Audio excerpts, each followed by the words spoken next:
High বন্ধুরা, HS live blog থেকে সবাইকে সুপ্রভাত।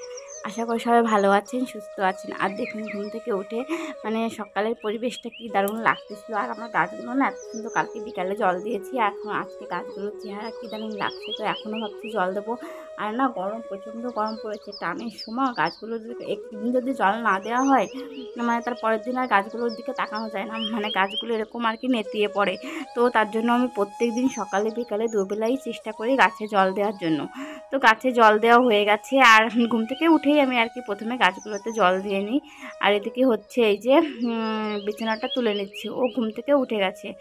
তো ভাবলাম যে বিছানাটা উঠে আর কি তুলে নিই, তারপরে হচ্ছে বাকি কাজ করবো। আর আজকে না সকালবেলা সেরকম কিছু রান্না নেই, তো অনেকটা আর কি সবজি কালকে রান্না ছিল, তো সে কারণে ভাবছি শুধু ভাত করব।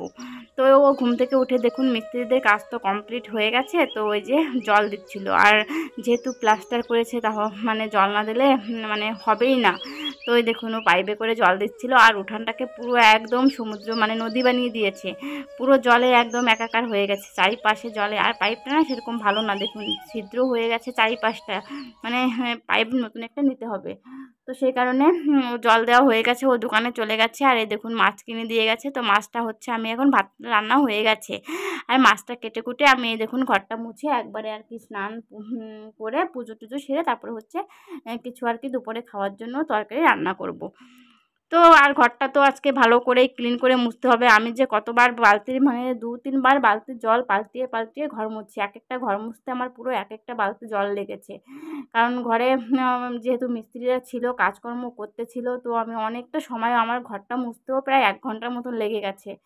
কারণ ভালো করে না মুছলে তো ঘরের বালিগুলো যাবে না, তাই না, ধুলা বালি। তো সেই কারণে ভালো করে আর কি মুছে নিয়েছি ঘরটা। তো দেখুন টাইলস, তারপরে কোমোড সব কিছুই আনা হয়েছে, কিন্তু না এখন মিস্ত্রি পাচ্ছে না। তো মিস্ত্রিকে একজন বলেছে আর কি, একটা মিস্ত্রিকে, তো সেই মিস্ত্রি আসছে না। বারবার ফোন করা হচ্ছে কিন্তু ফোনও তুলছে না। তো মিস্ত্রি বলে দিতে পারে যে দাদা এখন যেতে পারবো না, কদিন পরে যাব, ভালো কি মন্দ কিছুই বলছে না। আর ফোন দিলে ফোনও রিসিভ করছে না। খুব বিরক্ত লাগছে। একটা কাজ করতে পারি না, করতেছি, সেই কাজটা যদি মাঝপথে আবার থেমে যায়, ভালো লাগে বলুন? তো এই দেখুন আর কি বারান্দাটা, আর এই যে এই ঘরটাও ভালো করে মুছে নিয়েছি। আর এদিকে হচ্ছে দেখুন রান্না, স্নান টান করে রান্না চাপিয়ে দিয়েছি। তো বাটা মাছের একটু তেল হয়েছিল, সেই তেলটা আর কি ভেজে নিলাম পেঁয়াজ দিয়ে। আর আগের ফ্রিজে ট্যাংরা মাছ ছিল একটা, শুধু সেই ট্যাংরা মাছটা আর কি আর একটা বাটা মাছ, দুটো মাছ রান্না করব।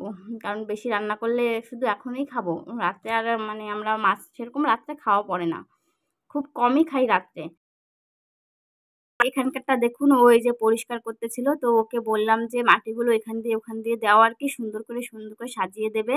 তো এই দেখুন আর কি সুন্দর করে দিয়েছে। আর আমি দুপাশে আর কি টবগুলো রেখেছি। আর এই দেখুন সকালে জল দিয়েছে তো না, আর কি প্লাস্টার করেছে এখানে, তো আমি বস্তাটা দিয়েছি যাতে জলটা একটু অনেকটা টাইম থাকে। তারপরে হচ্ছে ও এই যে লচ্ছি করছিল, তো ওই করছিল, আমি আর কি খেয়েছি। তো অনেক সুন্দর বানিয়েছিল, একটু মিক্সারে আর কি দিয়েছিলাম, তো খুব ভালো হয়েছিল আর কি লচ্ছিটা। তো গরমের সময় না এই সমস্তই খেতে আর কি ভালো লাগে, একটু ঠান্ডার জল ফ্রিজের, তারপরে গ্লুকন ডি গুলিয়ে এরকম লচ্ছি টচ্ছি আর কি, শরবত, আমের শরবত, আম মাখাও খুব ভালো লাগে এই গরমের সময় খেতে। তো ও মাঝে মাঝে বলি আর কি, গরমের সময় না, হ্যাঁ এত গরম আমাদের এখানটা, বীরভূমের জেলায় না প্রচুর গরম গরম। আর ওইখানটা লাল মাটির দেশ, তো পুরো মাটি লাল, তো আমি শুনেছি লাল মাটির দেশে গরমটা একটু বেশিই হয়। তো ওই যে 1 গ্লাস দই দিয়েছে, আর হচ্ছে 1 গ্লাস জল দিল। আর তারপরে হচ্ছে 1/2 কাপ জল দিল আমি, আর চিনি দিচ্ছে দেখুন। তারপরে মিক্সারে হচ্ছে ঘুটবে। তো মিক্সারে বলেছি যে মিক্সারেই দাও, দেখি আজকে মিক্সারে দিয়ে খাই কেমন হয়। তো লচ্ছি না হাতে যতটা ঘুটনি আছে, ঘুটনি দিয়ে ঘোটালে পরে লচ্ছি খেতে খুব ভালো লাগে। তো মিক্সিতে আজকে দিয়েছি, একদম পাতলা হয়ে গেছে, দইয়ের কোনো আর কি চিহ্নই নেই। তো তাও না খুব সুন্দর হয়েছিল খেতে, খুব টেস্ট লেগেছিল। তো একদম দেখুন কি দারুণ হয়েছে, উপর দিয়ে একদম সর পড়ে গেছে। তো বেশ ভালো খেলাম আর কি, খুব সুন্দর বানিয়েছিল। আর গরমের সময় ঠান্ডা জিনিস খেতে তো খুবই ভালো লাগে, তাই না, আইসক্রিম এই সমস্ত জিনিস। তো খাওয়া দাওয়ার পরে তারপরে ভাতটা তো আমরা খেয়ে নিয়েছিলাম দুপুরবেলা। তারপরে আর হচ্ছে ভিডিও করতে পারিনি। আর গরমে না কি করব না করব বুঝে উঠতে পারি না। গরমে মনে হয় শুধু একটু ভালো ঠান্ডা জায়গা হতো, সেখানে সারাদিন বসে থাকতে পারতাম। আর ফ্যান চালালেও না ফ্যানের বাতাসটা এত গরম। তো এই যে তারপরে হচ্ছে সন্ধ্যার দিকে কিছু জামা কাপড় ছিল, আর আমার জামা কাপড় তো অগোছালো থাকলে একদমই ভালো লাগে না। তো আমার যা আছে সংসারে আর কি টুকটাক জিনিস, আমি সেগুলো দিয়ে সংসারে মানে গুছিয়ে রাখার চেষ্টা করি সংসারের জিনিসপত্রগুলো। তো এই যে গুছিয়ে রাখতেছিলাম, আর এখন ভাবছি একটু পাস্তা করব। কারণ না পাস্তাগুলো অনেক আগে এনেছে, খুব খেতে ইচ্ছা করছে। তো এই গরমে তারপরেও মানে খাবো আর কি।